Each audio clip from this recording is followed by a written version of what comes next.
L'histoire commence avec une petite elfe préparant le petit déjeuner pour son maître, Zénos. Celui-ci nous explique que dans ce monde, les guérisseurs ont une grande importance, car leurs contributions ont énormément aidé à l'expansion du royaume. Un guérisseur de 3e niveau ne peut que soigner des blessures superficielles, tandis qu'un guérisseur de 2e niveau peut restaurer le corps. Mais un guérisseur de 1er niveau, lui, peut accomplir des miracles. Ces derniers occupent une place prestigieuse à l'hôpital royal, où de nombreux guérisseurs apprennent la magie curative avancée et obtiennent leur licence avant d'entamer leur voyage en tant que guérisseurs indépendants. Cependant, dans un recoin reculé du royaume, nommé Azès, vit un guérisseur sans éducation formelle ni licence pour exercer. Son nom est Zénos, et pour un prix convenable, il peut soigner n'importe quelle blessure. Après avoir terminé avec un patient, il se prépare à sortir pendant que la petite Lily reste sur place pour tout ranger.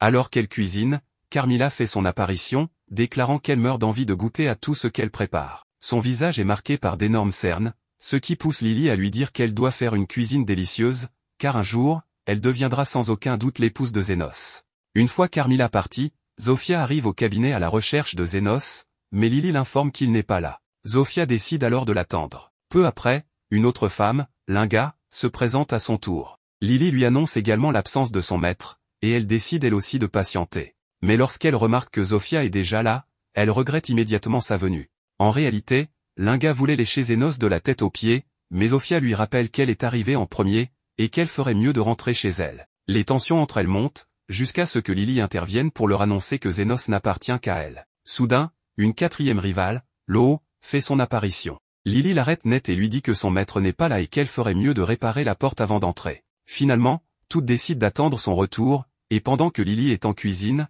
elle leur demande si elles comptent rester pour dîner. Sans surprise, elles répondent qu'elles attendront Zénos, ce qui signifie qu'elles mangeront sûrement aussi. À ce moment-là, Lily se souvient du linge qu'elle a laissé sécher et leur demande de surveiller la marmite pendant qu'elle sort. Mais à peine est-elle partie que les filles ne peuvent résister à la tentation de goûter à la nourriture. Elle est si délicieuse qu'elles n'arrivent plus à s'arrêter. Zofia les avertit que Lily va les gronder, mais lorsqu'elle sent l'odeur du plat, elle succombe aussi à la tentation et rejoint les autres. Pendant ce temps, Lily s'allonge dans l'herbe, se demandant si Zénos mettra longtemps à rentrer. À l'intérieur, la catastrophe a déjà eu lieu, elles ont tout dévoré. Quand Lily revient et voit le carnage, elle leur demande ce qui diable est en train de se passer. Les coupables baissent la tête, incapables de trouver une excuse.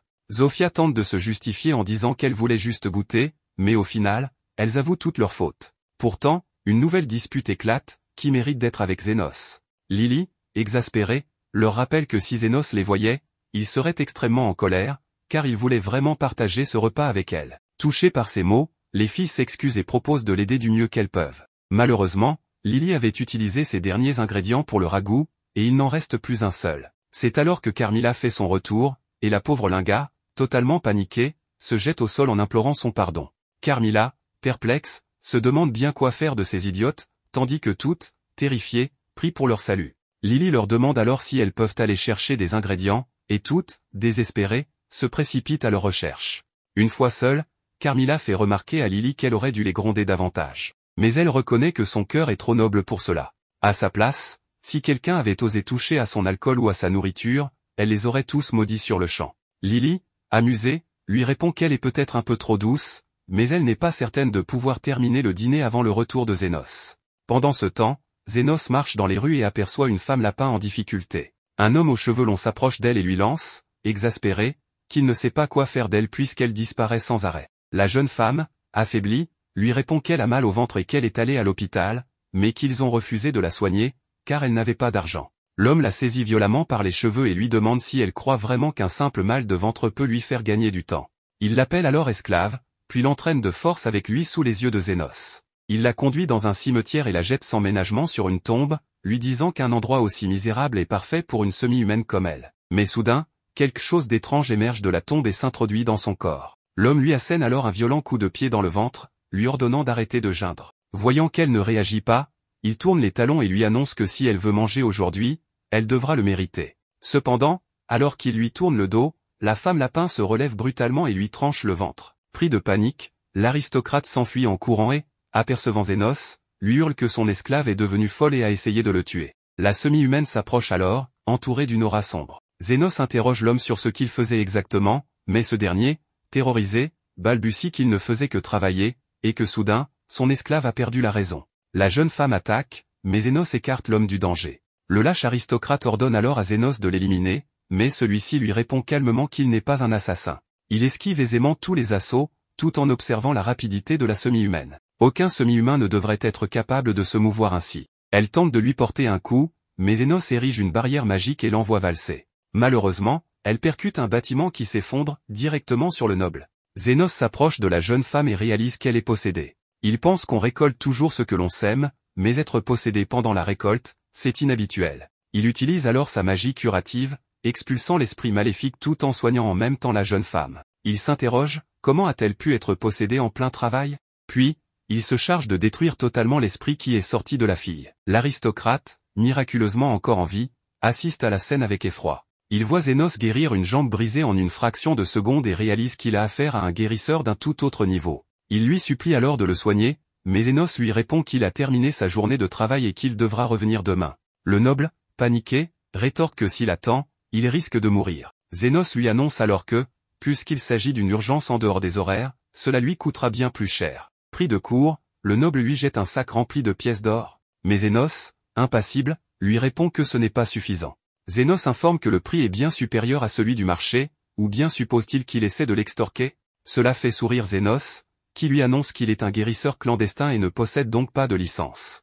L'homme lui demande si cela est possible, mais Zénos lui fait comprendre que c'est un travail illégal, tout comme le pillage de tombes. Le noble, paniqué à l'idée d'avoir été découvert, tente de feindre l'ignorance. Zénos lui dit alors que s'il veut être soigné, il devra compléter son paiement en ajoutant l'esclave. Désespéré, le noble accepte et lui dit qu'il peut faire ce qu'il veut avec elle. Une fois l'accord conclu, Zénos le soigne. Un peu plus tard, lorsque la jeune fille se réveille, elle lui demande qui il est. Il se présente et lui annonce qu'il l'a acheté. Il lui demande comment prononcer son nom, et elle répond qu'elle s'appelle-t-il. Zénos lui ordonne de se déshabiller, expliquant qu'elle lui a coûté cher et qu'il veut s'assurer de son état de santé. Terrifiée, elle finit par obéir. En enlevant son haut, Zénos constate qu'il avait raison, elle souffre d'un calcul biliaire, qui provoque une inflammation des voies biliaires. Il lui dit qu'il avait également remarqué son ictère. Il la soigne immédiatement. Till, stupéfaite, lui demande ce qu'il a fait.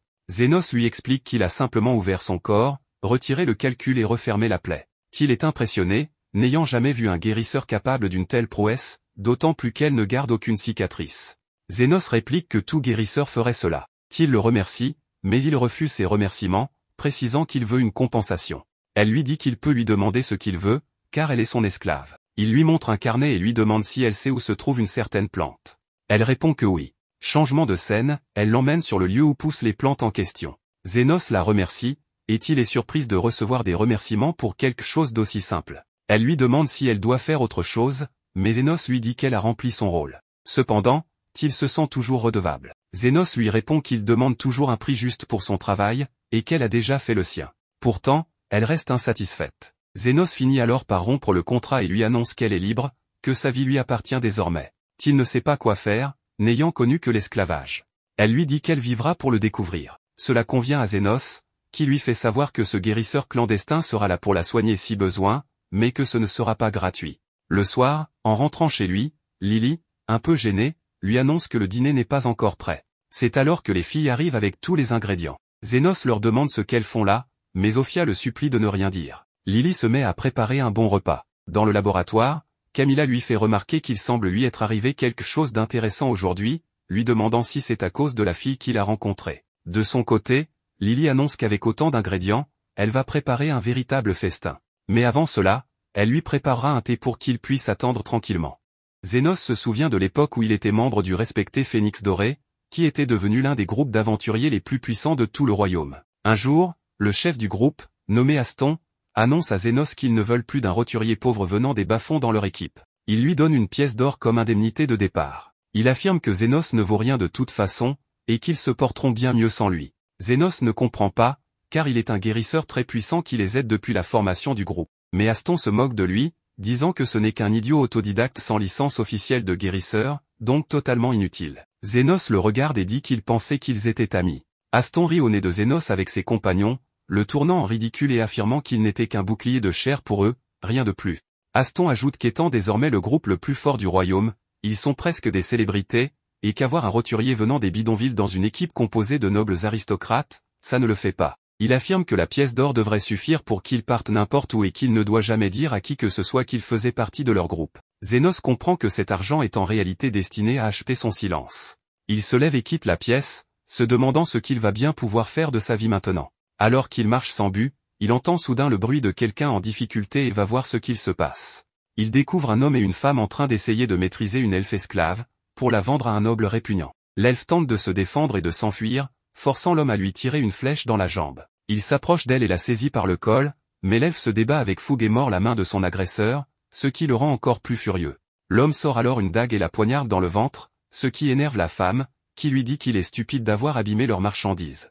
Zénos les observe se disputer autour du corps de la fille, baignant dans son sang, et décide d'intervenir rapidement. Il leur offre la pièce d'or en échange de l'elfe, ce que la femme accepte immédiatement, pensant qu'elle est de toute façon déjà condamnée. Le duo disparaît rapidement dans l'obscurité, pendant que Zénos commence à examiner sa blessure. La fille pense qu'elle est déjà morte, mais Zénos, qui est un guérisseur exceptionnel, la soigne parfaitement en un rien de temps. Elle est complètement surprise, car elle n'a rien senti, et remercie Zénos pour son aide. Elle se présente sous le nom de Lily, puis s'inquiète aussitôt de la pièce d'or que Zénos a dépensée pour elle. Zénos le remarque et lui dit de ne pas s'en faire pour ça, que ce n'était pas si important. En réalité, il n'était pas très enthousiaste à l'idée de garder l'argent de pitié donné par un connard comme Aston de toute façon. Lily lui demande s'il est un guérisseur mondialement connu, mais il lui répond qu'il n'est personne, qu'il n'a même pas de licence officielle. Il lui demande ensuite où elle habite, mais elle répond qu'elle est affamée et sans abri. Zénos décide alors de la prendre sous son aile et l'emmène dans une petite taverne, où il lui achète des vêtements décents et un bon repas chaud. Lily mange avec appétit et demande à Zénos s'il ne compte pas manger lui aussi. Il lui répond qu'il n'a pas faim, mais en réalité, il n'a plus d'argent pour acheter à manger. Alors qu'il réfléchit à comment trouver un travail, un homme lézard entre dans la taverne, demandant de l'eau. Il s'assoit sur une chaise, du sang coulant de son bras, visiblement à cause d'une blessure par balle. Zénos s'approche de lui, examine la blessure et affirme que ce n'est qu'une égratignure. Le lézard semble sceptique, mais sans un mot de plus, Zénos lève les mains et prononce un sort de guérison, qui soigne instantanément sa blessure. Le lézard est choqué, mais heureux, et lui donne quelques pièces avant de quitter la taverne. Zénos est un peu surpris, car c'est la première fois qu'on le paie pour avoir soigné quelqu'un. Lily lui dit que c'est tout à fait normal, car les guérisseurs demandent un prix pour leur service. Zénos décide alors de vivre selon ce principe à partir de maintenant, et de créer sa propre clinique. Un problème avec ce projet, c'est que comme il vient des bas-fonds, obtenir une licence pour exercer légalement serait pratiquement impossible. Il devrait donc probablement devenir un guérisseur clandestin, exerçant illégalement.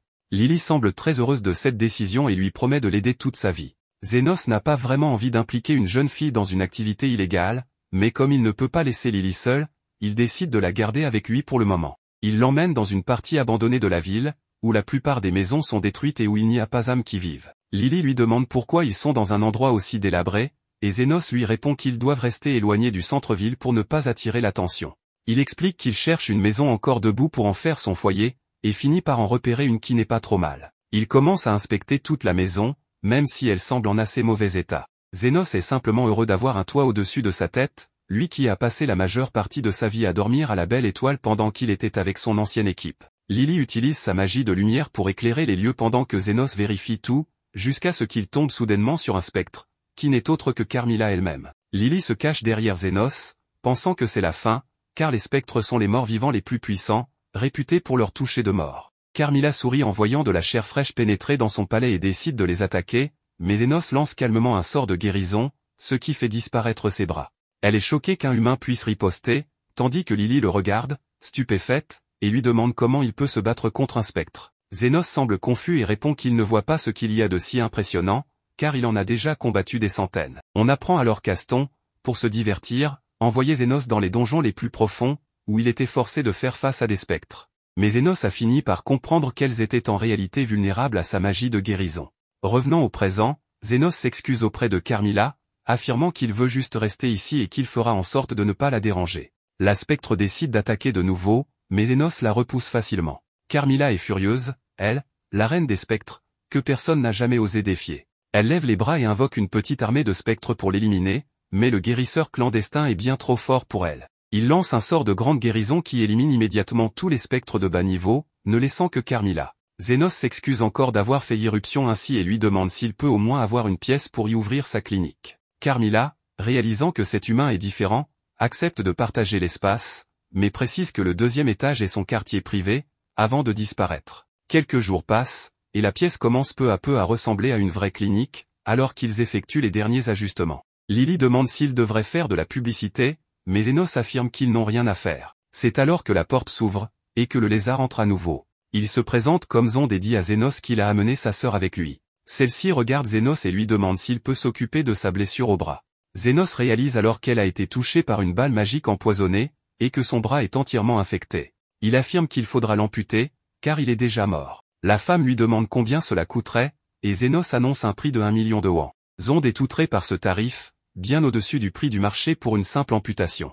Mais la femme le calme, affirmant que Zénos est malin et qu'il sait qu'elle est Zopfia, la chef du clan des lézards. En réalité, Zénos ne le savait pas, mais il avait déjà entendu son nom, car il y a plusieurs grands chefs de clan dans les bas-fonds, dont Zopfia, connu pour voler aux riches et redistribuer aux pauvres. Zopfia lui demande alors de justifier un prix aussi élevé, et Zénos répond sèchement que régénérer un nouveau bras demande énormément d'énergie. Cela la laisse complètement stupéfaite, et elle demande « Qu'est-ce qu'il veut dire par régénérer ?» Zénos, un peu confus, répond qu'il va lui couper le bras et lui en faire repousser un nouveau. Zopfia est choquée, mais elle lui dit que s'il est réellement capable de faire ça, alors elle paiera la somme qu'il a demandée. Peu après, il l'allonge sur la table et utilise un scalpel éthéré pour amputer son bras avant de lui en régénérer un tout neuf. Zénos est surpris d'apprendre que les guérisseurs ne font normalement pas ce genre de choses. Zopfia le remercie pour son aide, affirmant qu'elle lui enverra sûrement d'autres personnes à soigner. Quelques jours passent. Un soir, après avoir traité ses patients, Zénos prend le thé avec Carmilla et Lily. Lily lui demande alors « Pourquoi est-ce que les lézards sont toujours blessés quand ils viennent te voir ?» Zénos explique qu'il existe 3 factions dans les bas-fonds qui sont constamment en guerre, les lézards, les orques, et les furies. C'est alors qu'il sent quelque chose, et la porte s'ouvre. Un groupe de furies entre dans la pièce, accompagné d'une fille demi-humaine qui se présente comme Linga, la chef des furies. Zénos sait qu'elle gère toutes les opérations de jeu et qu'elle est réputée pour être une tyran. Il lui dit que la clinique est fermée pour aujourd'hui, mais que s'il s'agit d'une urgence, il peut jeter un coup d'œil. Linga se met à rire et affirme que peu importe combien de fois ils battent les lézards, ces derniers reviennent toujours, complètement guéris. Et maintenant, elle a appris que c'était Zénos qui les soignait. Sur ces mots, elle sort une énorme hache et commence à marcher vers lui, affirmant qu'elle va le tuer pour qu'il arrête d'aider les lézards. Elle se jette sur lui, mais le bouclier magique autour de Zénos brise son arme. Tous les furies l'attaquent alors, mais cela n'a aucun effet sur lui, alors il commence à saccager la clinique. Zénos tente de les arrêter, mais il ne l'écoute pas. Soudain, Carmilla apparaît, furieuse de voir sa maison détruite. Tous les furies se font littéralement dessus en voyant une spectre en colère. Mais avant qu'elle puisse tous les dématérialiser, Zénos l'arrête, affirmant que cette clinique est là pour sauver des vies, pas pour les prendre. Carmilla accepte de le laisser gérer la situation et retourne à l'étage. Quant à Linga, elle s'effondre aussitôt au sol et demande pardon, car un homme capable de tenir tête à une spectre peut effacer tous les furies en un instant. Zénos leur dit de ne pas s'en faire pour ça, tout en réalisant qu'il vient probablement d'avoir un nouveau flux de clients pour sa clinique. Sa clinique prospère depuis un moment maintenant, car il reçoit constamment des patients venant des hommes lézards ainsi que de la faction des poilus. En plus d'eux, un orc est maintenant arrivé et annonce à Zénos que leur chef, la Grande Lo, est malade et qu'il veut qu'il vienne la voir. Zénos lui dit de l'amener à la clinique, mais l'orc refuse, affirmant que Lo ne peut même pas bouger pour l'instant, et que les poilus et les hommes lézards traînent constamment dans les parages en apportant des cadeaux et en construisant des structures. Lo ne peut pas prendre le risque de se rendre dans un lieu entouré d'autant d'ennemis. Zénos pousse un soupir d'épuisement et décide de suivre l'orc jusqu'à leur repère. Il marche à travers des grottes sombres avant d'arriver dans une grande ouverture, où il découvre une magnifique femme musclée assise sur un trône, entourée d'un tas d'orques. Il se présente, mais Lo affirme qu'elle sait déjà qui il est, car les hommes lézards et les poilus ne cessent de vanter à quel point le nouveau guérisseur souterrain est un Sigma. Zénos est agacé par cette notoriété, car il ne veut pas trop attirer l'attention pour éviter d'avoir des ennuis avec les autorités, puisqu'il n'a pas de licence. Il lui demande ce qu'elle a, mais au lieu de lui répondre, elle le met au défi de découvrir le problème lui-même. Zénos s'approche calmement d'elle et examine tout son corps pour repérer une blessure externe, mais ne trouve rien. Il décide alors de vérifier si elle a des blessures internes, et finit par découvrir une masse dans son estomac. Ce n'est pas un bébé, mais une pierre de mana. Il lui demande ce que c'est, et elle lui répond que c'est une pierre explosive qu'elle a avalée par accident. Zénos lui demande si quelqu'un a essayé de l'empoisonner, mais elle nie et explique qu'elle l'a avalée par erreur en mangeant des boulettes de riz. Zénos se retourne et lui dit d'attendre un peu, qu'elle finira par l'évacuer elle-même. Mais Lo l'arrête en disant qu'elle l'a malencontreusement mâché un peu, ce qui rend la pierre très instable, si elle bouge ne serait-ce qu'un peu, elle pourrait exploser. Les orques l'entourent immédiatement en affirmant qu'ils mourront avec elle, mais ne la quitteront pas. Zénos ne s'émeut pas de ce mélodrame et veut partir, mais Lo lui dit qu'elle possède un énorme trésor caché dans un coffre, et qu'elle veut le lui offrir. Zénos pense qu'elle plaisante, mais elle lui lance une clé en or en lui disant qu'il peut ouvrir le trésor avec. Zénos lui demande pourquoi elle fait ça, et Lo répond qu'elle a entendu dire qu'il demande toujours un prix juste, mais qu'il ne fait jamais payer les enfants. Elle a beaucoup aimé ça chez lui et veut qu'il continue à faire le bien autour de lui. Zénos soupire et décide de régler le problème. Il s'approche d'elle, sort son scalpel magique et lui ouvre l'estomac. Les orques sont horrifiés et veulent l'attaquer, mais avant qu'il ne puisse l'encercler, il retire la pierre de mana et referme la plaie aussitôt. Lo est choquée, elle n'avait jamais vu ça auparavant, mais elle le prévient de jeter la pierre avant qu'elle n'explose. Zénos ne bronche même pas et serre la pierre entre ses poings. Elle explose violemment. Une fois la poussière retombée, Lo est abasourdi de voir qu'il n'a même pas une égratignure. Il se dépoussière tranquillement, lui jette la clé en or et s'en va. Lo l'arrête et lui demande pourquoi il l'a soigné alors qu'il aurait pu garder tout l'argent pour lui. Zénos répond qu'il demande un prix juste, et ce qu'elle lui offrait était bien trop pour une simple opération. Depuis ce jour, les chefs des 3 factions commencent à lui rendre visite régulièrement, même sans raison particulière. Zénos pense simplement qu'ils n'ont rien à faire, mais Lily soupçonne qu'ils sont amoureux de lui. Cela est confirmé par Carmilla, qui affirme que les 3 chefs sont complètement fous de lui et qu'ils vont bientôt se faire la guerre pour lui. Zénos ignore tout cela, affirmant qu'il n'est qu'un simple guérisseur sans importance. Mais les paroles de Carmilla se révèlent exactes lorsqu'un jour, les 3 chefs viennent lui rendre visite l'un après l'autre, chacun apportant des cadeaux et de la nourriture, tout en annonçant qu'ils vont se faire la guerre le lendemain. Le matin suivant, les 3 factions se réunissent sur le champ de bataille, leurs soldats discutant entre eux pendant qu'ils se préparent à désigner une bonne fois pour toutes le roi incontesté du monde souterrain. Mais avant que le combat ne commence, Zénos et Lily arrivent au stade. Plutôt que d'arrêter la bataille, le médecin souterrain leur dit de se défouler une bonne fois pour toutes. Sur ces mots, Zofia tente de porter le premier coup en sortant ses dagues et en attaquant Linga, mais la poilue esquive l'attaque. L'orque décide de se joindre au combat et saute sur Zofia, qui esquive à nouveau. C'est alors que tout part en vrille, toutes les factions commencent à se battre violemment, se frappant et se tailladant comme dans un combat à mort. Les chefs eux-mêmes s'affrontent avec l'intention de tuer. Lily est très troublée par ce qu'elle voit, mais la situation devient étrange, ils continuent à se battre toute la journée, mais pour une raison inconnue, personne ne meurt ni n'abandonne, et toutes leurs blessures guérissent comme par magie. Finalement, les chefs comprennent que Zénos est en train de les soigner tous en même temps. Il leur dit qu'il s'en fiche de combien de temps ils comptent se battre, après tout, il reste ses patients. Alors il continue de les soigner. À ce moment-là, les chefs commencent à rire en réalisant à quel point c'était stupide. Ils décident alors de former une trêve et de gouverner le monde souterrain ensemble, en paix. Lily semble vraiment heureuse de cette décision, tandis que Zénos déclare qu'il va leur faire payer cher, car soigner autant de personnes en même temps est un travail très difficile. Le lendemain, le commandant de la division du royaume de Ars convoque le vice-commandant Krishna après avoir entendu des rumeurs inquiétantes concernant un conflit territorial entre les semi-humains vivant dans les bas quartiers. Bien qu'il s'agisse d'un différend vieux de plusieurs années que tout le monde connaît bien, le royaume ne peut plus se permettre de le laisser évoluer librement. En effet, Ars a prospéré grâce à son système de hiérarchie stricte, avec la royauté au sommet. Les citoyens déversent leur frustration sur les pauvres, qui, à leur tour, se retournent les uns contre les autres. C'est ce cycle qui permet de maintenir l'équilibre de cette société. Selon le commandant, ce qui l'inquiète le plus, c'est la possibilité que les pauvres s'unissent, car cela représenterait une menace directe pour l'aristocratie, la classe dirigeante. Le roi est vu comme un soleil par son peuple, et il est du devoir de l'ordre des chevaliers de protéger la capitale où réside le souverain. Krishna ne comprend pas d'où le commandant tire l'idée qu'il existe un médiateur entre les factions, car elles se détestent depuis toujours et ne s'uniront jamais. Il n'existe, selon lui, aucun être capable de s'interposer entre la tornade, le tyran et le colosse.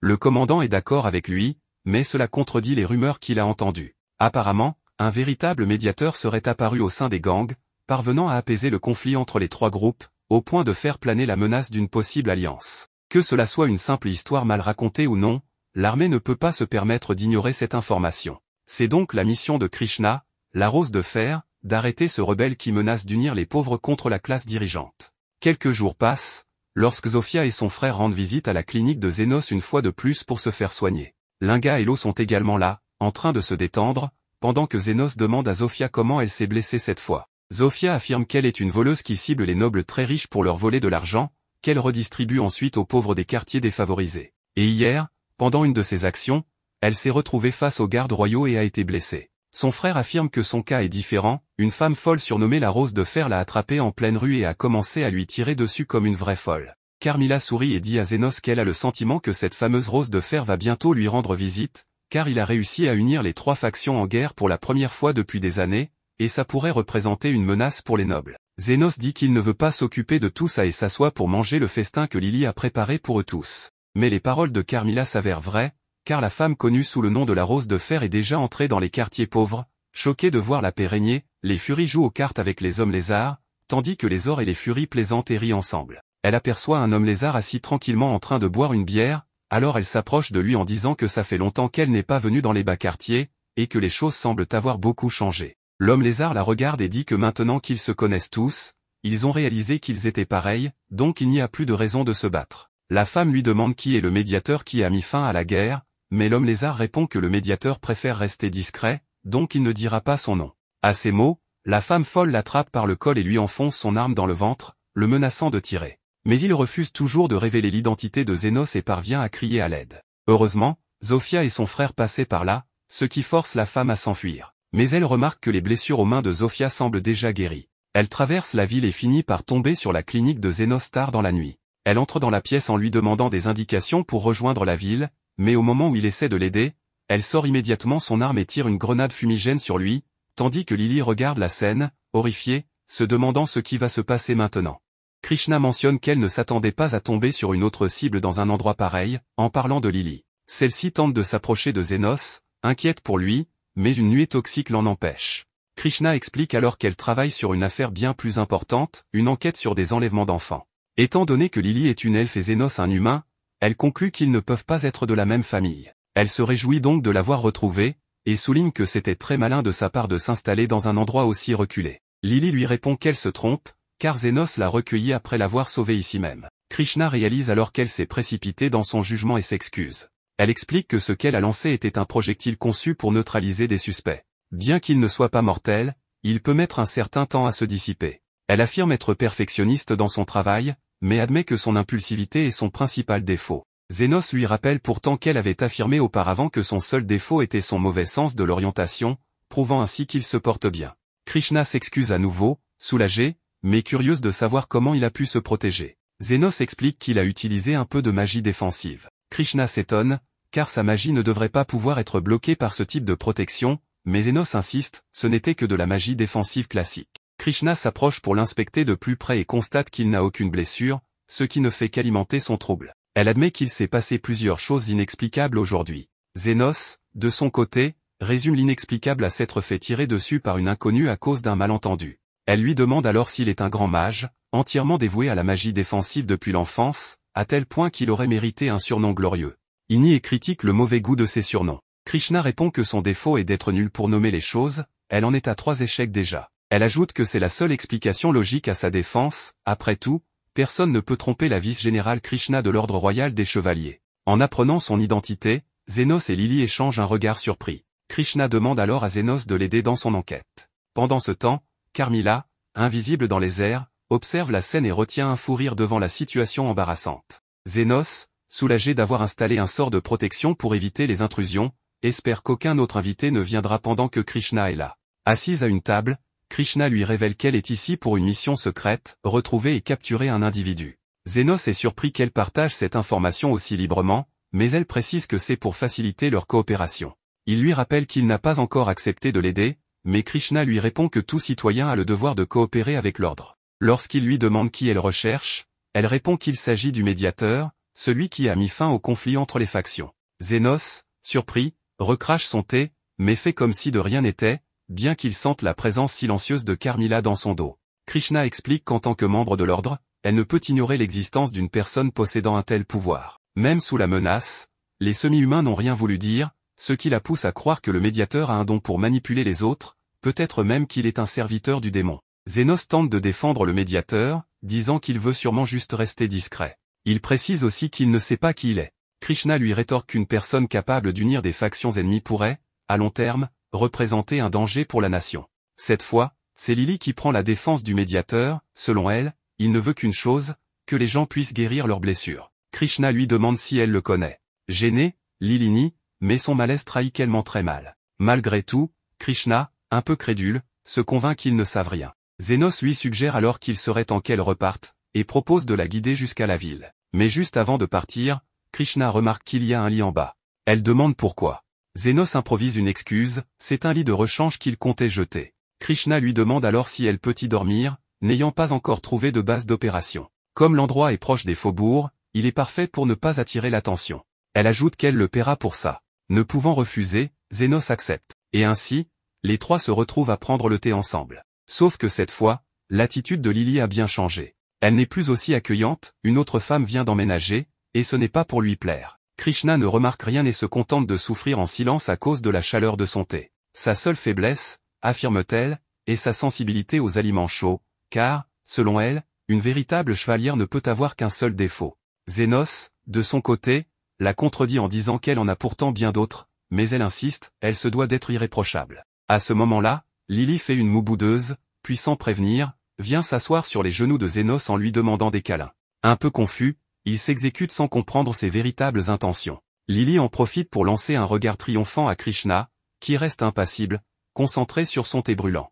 Carmilla, toujours invisible, se rapproche de Zénos pour lui dire que Lily est jalouse. Ce dernier ne comprend pas pourquoi, alors elle lui explique, Lily cherche à montrer à sa rivale qu'elle est en position de force, et qu'elle n'acceptera pas si facilement cette femme hautaine qui l'a attaquée avec une arme magique. Alors que Carmilla se réjouit du duel qui semble naître entre les deux jeunes femmes, Zénos, lui, reste imperturbable. Il ne prend pas ce genre de choses au sérieux et se contente de suivre le jeu de Lily, qui tente tour à tour différentes tactiques pour attirer son attention. Comme Krishna ne réagit toujours pas, Lily pousse le jeu jusqu'à dire à Zénos qu'elle ne le laissera pas dormir de la nuit.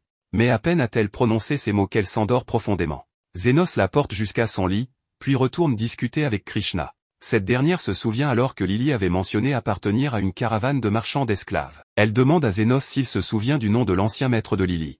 Krishna demande ensuite à Zénos s'il est un mage ayant perfectionné la magie défensive. Il nie, et elle l'interroge alors sur la possibilité de régénérer complètement un bras. Il répond que cela serait impossible à moins d'être un saint ou un guérisseur légendaire. Krishna mentionne que, lors d'un combat contre Zofia, dite le cyclone, son bras avait été gravement blessé, mais qu'il semble aujourd'hui intact. Elle en conclut que si quelqu'un est capable de soigner des blessures aussi graves, alors cette personne détient un pouvoir exceptionnel. Mais elle laisse cela de côté pour dire qu'elle commencera son enquête dès demain, bien décidée à arrêter le mal incarné, le médiateur. Zénos ignore les titres farfelus qu'elle lui donne et lui demande pourquoi elle déteste tant les quartiers pauvres. Krishna se confie alors, c'est dans ces quartiers qu'un jour, sa mère, une femme d'une grande bonté, a été assassinée. Elle venait régulièrement y distribuer de la nourriture, jusqu'à ce qu'un jour, elle n'en ressorte que comme un cadavre. On l'a tuée pour lui voler son alliance.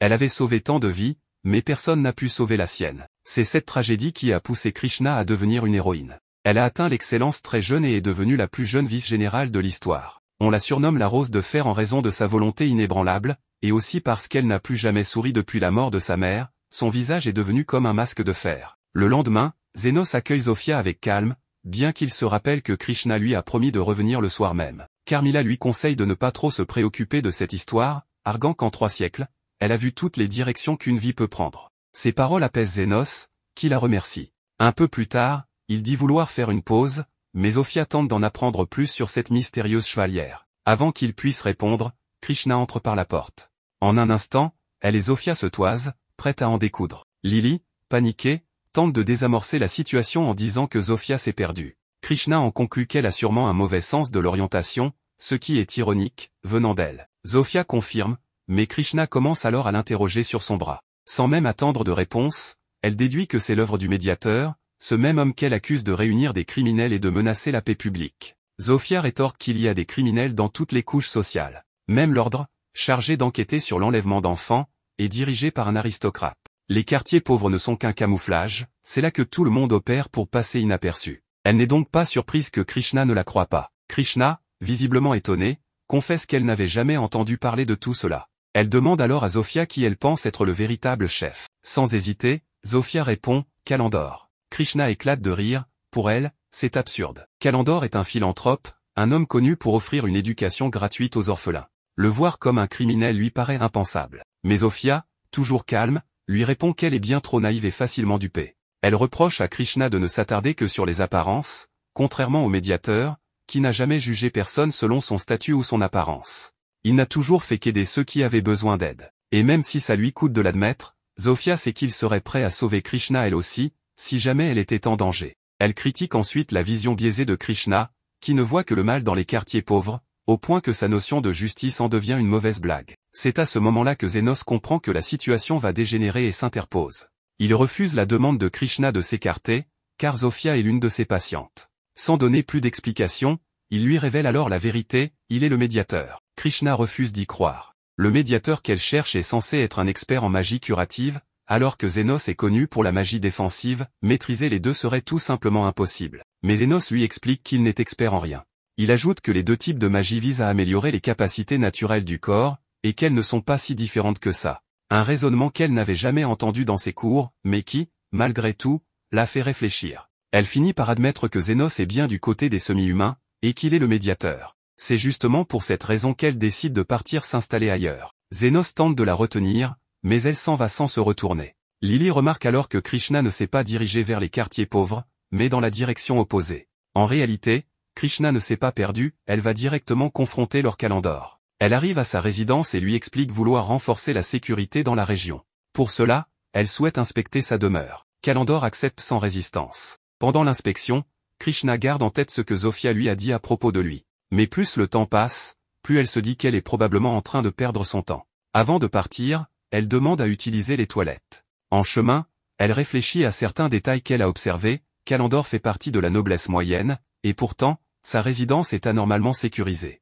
De plus, l'entrée arrière est bien plus protégée que l'entrée principale. En sortant, elle remarque un trou révélant un sous-sol. En s'y aventurant, elle découvre un enfant enfermé, les yeux bandés. Alors qu'elle tente de le rassurer, Callandor la prend par surprise et lui tire dessus avec une arme magique d'une puissance effrayante. Grièvement blessée, elle ne peut riposter. Elle regrette alors de ne pas avoir été plus forte. Mais juste avant que Callandor ne l'achève, Zofia et Zénos surgissent de nulle part. Callandor, sûr de sa supériorité, les menace. Lorsqu'il ne recule pas, il tire directement sur le visage de Zénos. Mais lorsque la poussière retombe, Zénos est intact. Sans se presser, il s'avance. Les balles ne lui font rien. Callandor tente de fuir, trébuche, laisse tomber son arme. Zénos la ramasse et lui dit froidement qu'on ne tire pas sur quelqu'un si on n'est pas prêt à se faire tirer dessus. Ignorant ses supplications, Zénos lui tire dans le front.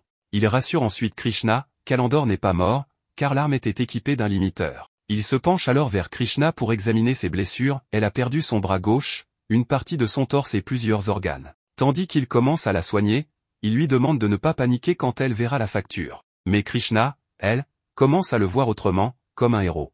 Zénos refuse ce titre. Pour lui, il n'est qu'un guérisseur clandestin, avec une clinique en ruine, qui fait juste ce qu'il peut pour survivre. Krishna prend alors en charge les enfants, et en les voyant, comprend mieux sa mère, elle qui souriait toujours en s'occupant des enfants des quartiers pauvres. Une fois l'affaire close, Krishna demande à Zénos pourquoi il l'a sauvée. Il lui répond simplement, pour l'argent. Si tu étais morte, tu n'aurais pas pu me payer ce que tu me dois. Cette réponse sèche la fait éclater de rire. Pour la première fois depuis longtemps, elle sourit. Zofia, moqueuse, lui dit qu'elle ne sait pas encore bien le faire. Krishna admet alors que ce sourire maladroit n'est qu'un défaut parmi tant d'autres.